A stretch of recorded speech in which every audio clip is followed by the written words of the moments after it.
छोटे से गांव में महावीर अपनी पत्नी माया के साथ रहता था। उनके 3 लड़के थे, राजेश, काशी और हरि। तीनों के तीनों आलसी और कमजोर थे। महावीर और माया को परिवार पालने के लिए कड़ी मेहनत करनी पड़ती थी। महावीर सुबह सुबह खेत पर जाता और शाम होने तक जी तोड़ मेहनत करता।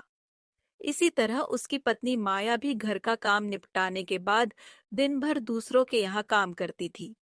तीनों बेटे परिवार की गरीबी को देखते हुए भी न तो अपनी माँ की सहायता करते थे और न ही अपने पिता के काम में हाथ बटाते थे। माया दिन रात भगवान के आगे प्रार्थना करती रहती थी। हे भगवान, ये तूने मुझे कैसी औलाद दी है। कम से कम मुझे एक तो ऐसा बेटा दे दे जो हमारे दुख दर्द को समझे, हमारे बुढ़ापे का सहारा बने।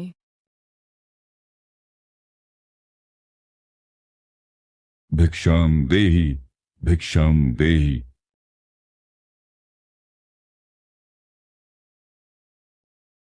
बाबा, मेरे पास एक कटोरी अनाज के सिवा और कुछ नहीं है। सदा सौभाग्यवती रहो बेटी, मेरे लिए इतना ही बहुत है।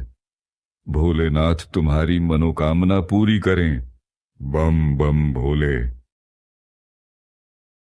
कुछ महीनों बाद माया फिर से बच्चे को जन्म देने वाली थी। अजी, सुनते हो, मुझे बहुत ज्यादा तकलीफ हो रही है। जरा दाई मौसी को बुला लाओ एक बार।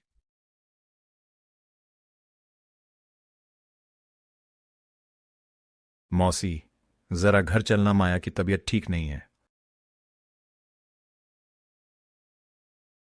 मौसी घर आती है और माया को देखती है। थोड़ी देर बाद मौसी बाहर आती है और जोर से चिल्लाते हुए बोलती है, महावीर बेटा, गजब हो गया। मैंने जिंदगी में पहली बार ऐसा देखा है। तुम जल्दी अंदर चलो। ये देखो, माया ने किसी इंसान के बच्चे को नहीं बल्कि काले बिल्ले को जन्म दिया है। ये देखकर महावीर और माया दोनों चौंक जाते हैं। तभी वो बिल्ला घर से निकलकर जंगल की ओर चला जाता है। माया ये देखकर रोने लगती है। हाय, मेरा बेटा कहाँ गया? बेशक वो एक बिल्ला था, लेकिन था तो मेरा बेटा ही। तुम जाओ, ढूंढ कर लाओ मेरे बेटे को।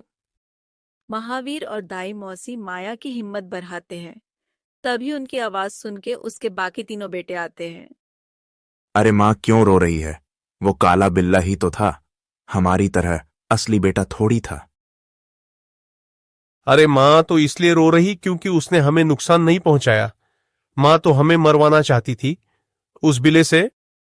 नालायको, तुम्हें शर्म है या नहीं? अपनी मां से ऐसे बात करते हैं।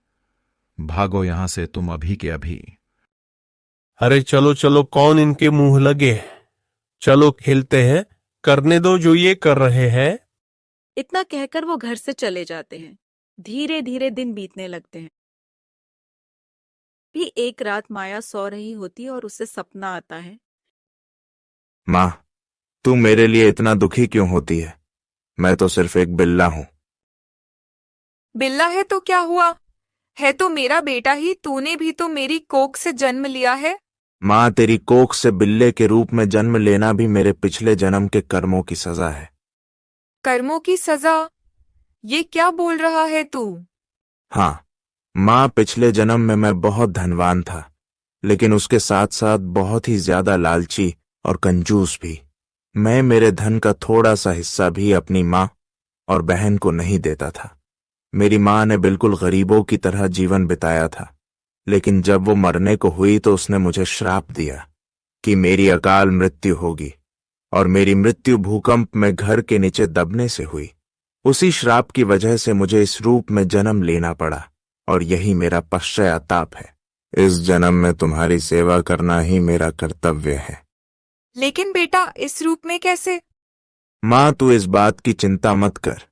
कल से हर रात मैं तेरे पास आऊंगा।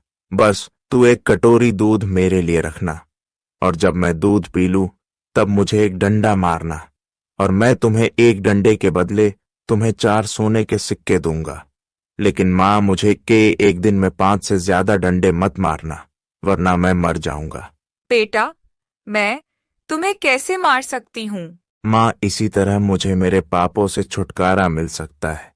तुम्हें जो कहा है वैसा ही करना। तभी माया की नींद खुल जाती है और वो सपने के बारे में सोचने लगती है और सुबह महावीर को सभी बात बताती है।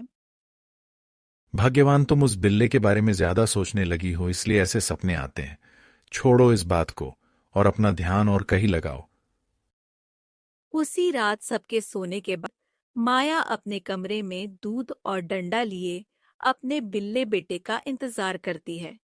तभी थोड़ी देर में बिल्ला अंदर आता है और चुपचाप दूध पीता है और वहीं बैठ जाता है। तभी माया उसको एक डंडा मारती है और बिल्ला 4 सोने के सिक्के मुंह से निकालकर वापस चला जाता है। माया उन सिक्कों को लेके सो जाती है और सुबह देखो जी, रात को हमारा बेटा आया था। उसने मुझे ये 4 सोने के सिक्के दिए।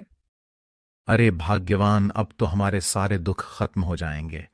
भगवान की माया भी अपरंपार है। उन दोनों की बातें सुन के उनके बेटे अंदर आ जाते हैं। माँ, तू ये सोने के सिक्के कहाँ से लेके आई? हमें भी बता दे, हम भी लेके आएंगे। ये सिक्के तुम्हारे छोटे भाई बिल्ले ने दिए हैं। और ये लो, तुम एक एक सिक्का और अपना काम करो। सिक्के लेकर तीनों भाई दुकान पर जाते हैं और अलग अलग चीज खाते हैं। और अब हर रात को बिल्ला आता और उसकी माँ दूध पिलाकर डंडा मार देती और वो 4 सोने के सिक्के देकर चला जाता। देखते ही देखते महावीर ने अपना सारा कर्ज उतार दिया और नया घर ले लिया था। लेकिन दूसरी तरफ उसके तीनों बेटों को जुआ और नशे की लत लग गई थी और उन्हें अब एक सिक्का कम लगने लगा था। फिर एक दिन भाइयों, अब मेरा काम एक सिक्के से नहीं चलता, तो कल से मैं मां से 2 सिक्के लूंगा, तुम अपना देख लेना। मां, कल से हम भाइयों को 2-2 सिक्के चाहिए। काम कुछ करना नहीं, खाली बैठे तुम्हें 2 सिक्के चाहिए? नहीं मिलेंगे। एक लेना है तो लो, वरना वो भी नहीं मिलेगा। ऐसे कैसे नहीं मिलेंगे? तुम कौन सा कमा कर लाती हो? तुम्हें सिर्फ तुम्हारे बेटे को 2 डंडे मारने हैं। नालायको, जाओ, मैं तुम्हारी वजह से अपने बेटे को और दुख नहीं पहुंचा सकती। बुढ़िया, ध्यान से सुन। अगर तू उसे मारकर हमें 2-2 सिक्के नहीं देती है तो हम तीनों भाई मिलकर उसे जान से मार देंगे। इतना सुनकर माया डर जाती है और रात को जब बिल्ला दूध पी लेता है तो अपने कांपते हुए हाथों से 2 डंडे मारती है और बिल्ला उसे 8 सिक्के देकर वापस चला जाता है। लो, बेशर्मो, रखो इन सिक्कों को और मुझे अपनी शक्ल मत दिखाना। शाबाश माँ, तुम हमारी सबसे अच्छी माँ हो। ऐसे ही दिन बीतने लगे। अब माया 2-2 डंडे मारती और 8 सिक्के लेकर अपने बेटों को 2-2 सिक्के देती। धीरे धीरे उनके बेटे अपने जुए और नशे के इतने आदी हो गए कि उन्हें अब 2 सिक्के भी कम पड़ने लगे थे। और फिर एक दिन ए बुढ़िया, कल से हमें 4-4 सिक्के चाहिए। हरामजादो, तुम्हें शर्म नहीं आती अपनी मां से ऐसे बात करते हुए? तुम देख क्या रहे हो? ये बूढ़ा ज्यादा बोल रहा है, मारो इसे।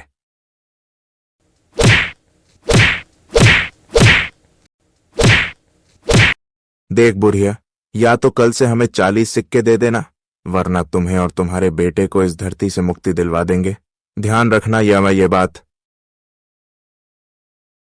फिर उस रात वो बिल्ला दूध पीने आता है और जैसे ही दूध पीता है उसकी माँ रोते हुए डंडे बरसाने लगती है और देखते ही देखते बिल्ला मर जाता है और माया जोर से रोने लगती है।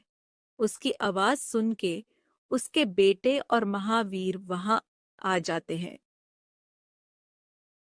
अरे ये क्या, ये बिल्ला तो मर गया। कर्म जलो, अब पड़ गई तुम्हारे कलेजे को ठंडक, मिल गई शांति।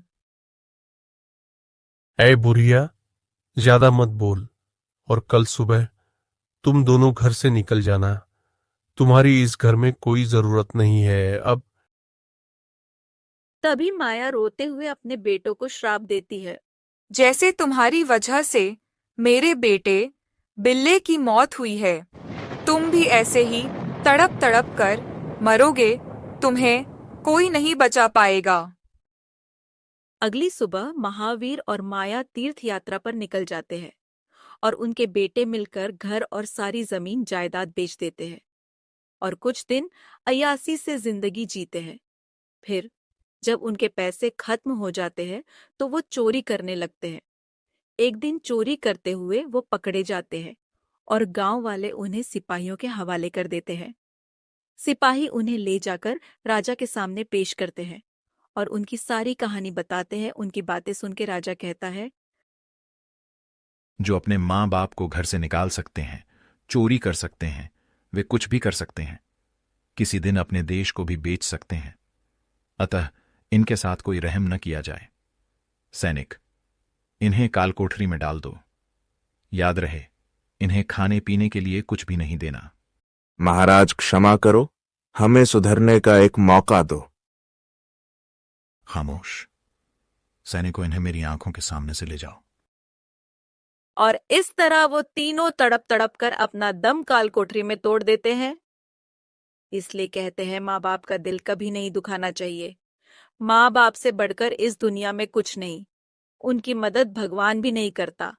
जो माँ बाप को दुख देता है